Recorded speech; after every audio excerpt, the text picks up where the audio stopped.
காங்கிரஸ் கட்சியினுடைய மகாத்மா காந்தி ஊரக வேலை உறுதி சட்டத்தை நிறுத்தி இருக்கின்ற மோடி அரசை கண்டித்து காங்கிரஸ் கட்சியினுடைய சார்பாக இந்தியா முழுவதும் இருக்கின்ற மாவட்ட தலைநகரங்களிலே 7 லட்சம் பேர் பங்கு பெறுகின்ற மொத்தமாக இன்னைக்கு 7 லட்சம் பேர் எங்களுடைய டார்கெட். 7 லட்சம் பேர் பங்கு பெறுகின்ற ஒரு உண்ணாவிரத போர் நடக்கிறது. இது காந்தியத்தினுடைய ஒரு போர். காந்திய கொள்கையிலே நம்பிக்கை வைத்திருக்கின்ற காங்கிரஸ்காரர்கள் அனைவரும் இன்று காந்தி சிலைக்கு முன்னாலே அமர்ந்து வேலை உரிமை சட்டத்தை எடுத்த மோடி அரசை கண்டித்து இந்த போர் நடக்கிறது. இந்த போரை பொறுத்தவரை எங்களை நாங்களே வளர்த்தி 7 லட்சம் பேர் இந்தியாவுடைய பங்கெடுக்கின்ற இந்த போராட்டத்தில் விருதுநகர் ரயில்வே நிலையத்திற்கு முன்னாலே சட்டமன்ற உறுப்பினரும் அசோகன் அண்ணாச்சி அவர்களும் மாவட்ட காங்கிரஸ் தலைவர்கள் ஸ்ரீராஜா சுப்பர் அவர்களும் ரங்கசாமி அவர்களும் மற்றும் தோழர்களும் கலந்து கொண்டிருக்காங்க. இந்த உண்ணாவிரதத்தில் எங்களை பொறுத்த மட்டும் இந்த 100 நாள் வேலைவாய்ப்பு திட்டத்தை மீண்டும் கொண்டு வர வேண்டும் என்ற கோரிக்கையை வைக்கும். இதை எதிர்த்து எங்களுடைய முதல் கட்டமாக 45 நாள் போராட்டம் என்பது அறிவிக்கப்பட்டிருக்கிறது. அதனுடைய முதல் தொடக்கமாக உண்ணாவிரத போராட்டம், அதற்கு பின்னாலே கிராமங்களுக்கு செல்கின்ற போராட்டம், அதற்கு பின்னாலே சத்தியாகிரக போராட்டம் மாவட்ட ஆட்சியர் அலுவலகங்களில், அதற்கு பின்னாலே கவர்னர் மாளிகை முற்றுகை போராட்டம் என்று 6 அடுக்கு போராட்டமாக இந்த போராட்டம் நடைபெறுகிறது. அடுத்த 45 நாட்களில் அதனுடைய முதல் கட்டமாக இன்றைய உண்ணாவிரதம் தொடங்குகிறது. மத்திய அரசு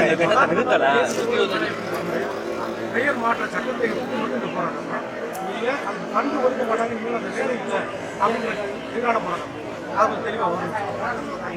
இந்த சட்டத்தை மொத்தமாக நிப்பாட்ட போறாங்க. இந்த சட்டம் ஆயிடுச்சு, இதை வாபஸ் வாங்கிட்டாங்க. புது சட்டத்தை விப்ஜிராம்னு ஒரு சட்டத்தை கொண்டு வந்திருக்காங்க. அதனால இந்த சட்டத்தினுடைய சரத்துக்கள் எல்லாமே இல்லாமல் போயிடும். இந்த சட்டத்தினுடைய சரத்துக்கள் என்ன கொடுத்துச்சு அப்படின்னா, ஒரு பஞ்சாயத்தில் போய் ஒருத்தர் பதிஞ்சு வச்சா அவருக்கு வேலை கொடுக்கணும். அந்த பஞ்சாயத்து தான் முடிவு பண்ணணும். அந்த பணத்தை மத்திய அரசு கொடுக்கணும். 90% பணத்தை மத்திய அரசு கொடுக்கணும். இப்போ என்ன கேட்டீங்கன்னா, இந்த சட்டம் புது சட்டத்தினால என்ன பண்ண போறாங்க கேட்டீங்கன்னா, நீங்க பதிய வேண்டியதெல்லாம் இல்லை, வேலை கொடுப்பாங்க ஒரு பஞ்சாயத்துல. அதுக்கு அந்த யாருக்கு எந்த பஞ்சாயத்துக்கு கொடுப்பாங்கிறது லாட்டரியில் குளிப்பிச்சே போட போறாங்க.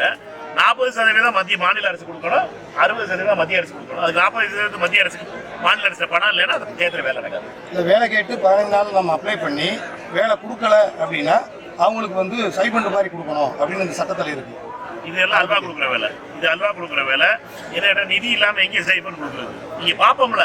இது எல்லாத்தையும் இந்த அல்வா கொடுக்குற வேலையெல்லாம் மோடி அவர்கள் அல்வா 15 லட்ச ரூபா எப்படி அல்வா கொடுத்தாரோ அதே மாதிரி இந்த அல்வா கொடுக்குற வேலை நடக்குது. இது ஏப்ரல் 1ஆம் தேதியிலிருந்து இந்த சட்டம் பழைய சட்டம் நிப்பாட்டப்பட்டு அந்த சட்டம் நிர்ணயிக்கும் போது எத்தனை பேருக்கு 15 நாளைக்கு கொடுத்தாங்கிற அடுத்து 2 மாசத்துல தெரிஞ்சிடும். அதனால இவர்களை பொறுத்த மட்டும் வெறும் பொய்யும் புரட்டையும் சொல்லி இந்த சட்டத்தை நிறுத்த பார்க்குறாங்க. ஏழை மக்களுடைய எங்களை பொறுத்த மட்டும் மக்களை திரட்டி இப்போ 7 லட்சம் பேர் இந்தியாவில் இன்னைக்கு உண்ணாவிரதம் இருக்கும். அதனால பார்த்தீங்கன்னா இன்னைக்கு எல்லா பேப்பர்லையும் விளம்பரங்கள் கொடுக்க ஆரம்பிச்சிருக்காங்க. மத்திய அரசு எல்லா மந்திரிகளையும் போய் விளக்கம் சொல்லியிருக்காங்க. இதை பொறுத்த மட்டும் மக்களிடம் கொண்டு செல்வோம். இந்த 100 நாள் வேலைவாய்ப்பு திட்டத்தை காக்க வேண்டும் என்பதற்காக மக்களை திரட்டி தொடர்ந்து எங்களுடைய போராட்டம் தொடரும். இது வேலை உரிமை சட்டம். இந்த வேலை உரிமை சட்டத்தை மீட்டெடுக்க வேண்டியது எங்க எல்லாருடைய கடமை. பொய் பிரச்சாரம் முதல்ல 120 நாள் கொடுக்குறதுக்கு பணம் இருக்கணுமே. 120 நாள் எழுதி போட்டுருந்தா விருதுநகர் சந்திப்பு அப்படி போட்டுருந்தா ட்ரெயின் விட்டா தானே சந்திப்பாங்க.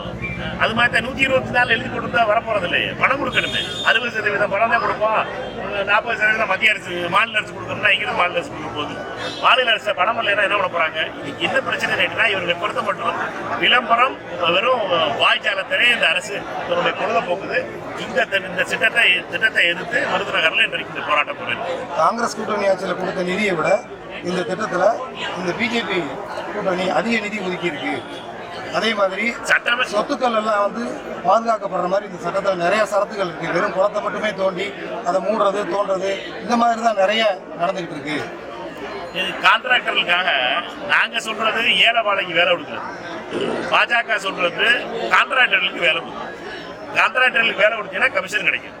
ஏழைவாழைகளுக்கு வேலை கொடுத்தீங்கன்னா அவங்களுக்கு அவங்களுடைய வாழ்க்கை தரும். பாஜகவை பொறுத்த மட்டும் கான்ட்ராக்டர்களுக்கான கட்சி நடத்துறது, கான்ட்ராக்டர்கள் கமிஷன்ல நடக்கிற கட்சி ஓடுது, கான்ட்ராக்டர் வாழ்க்கையை காப்பாற்றுறது அவருடைய வாழ்க்கை. அதனால அவர்கள் சொல்வது என்னன்னா, கட்டடம் கட்டிடுவோம், நாங்கள் ஏர்போர்ட் கட்டிடுவோம், நாங்கள் அதை கட்டிடுவோம், இதை கட்டிடுவோம் கதை விட்டுக்கிட்டு இருக்கிறதுலாம் அதான் கதை. நீங்கள் என்ன கேட்டால் இவர்களை பொறுத்த மட்டும் கான்ட்ராக்டர்களுக்கு தான் இவருடைய அரசாங்கம், இவருடைய கமிஷனில் தான் அந்த அரசாங்கம் நடந்துகிட்டு இருக்கு. அதனால இவர்கள் கமிஷன் வாங்குவதற்காக இந்த திட்டத்தை மாற்றியிருக்கிறார்கள். இதை எதிர்த்து எங்களுடைய போராட்டம் போடும்.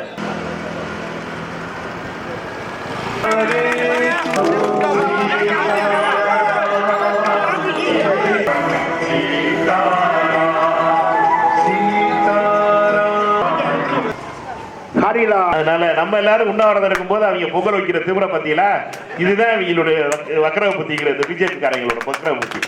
நம்ம இங்க உண்ணாவிரதம் இருக்கோம், ஏழை வாழைக்கு வேலையை தூக்கிட்டீங்களா அப்படின்னு சொல்லி காந்தி சிலைக்கு முன்னாடி அவங்க பார்த்தீங்கன்னா பொங்கல் வைக்கிறாங்களாம் மாரியம்மன் கோயில்ல.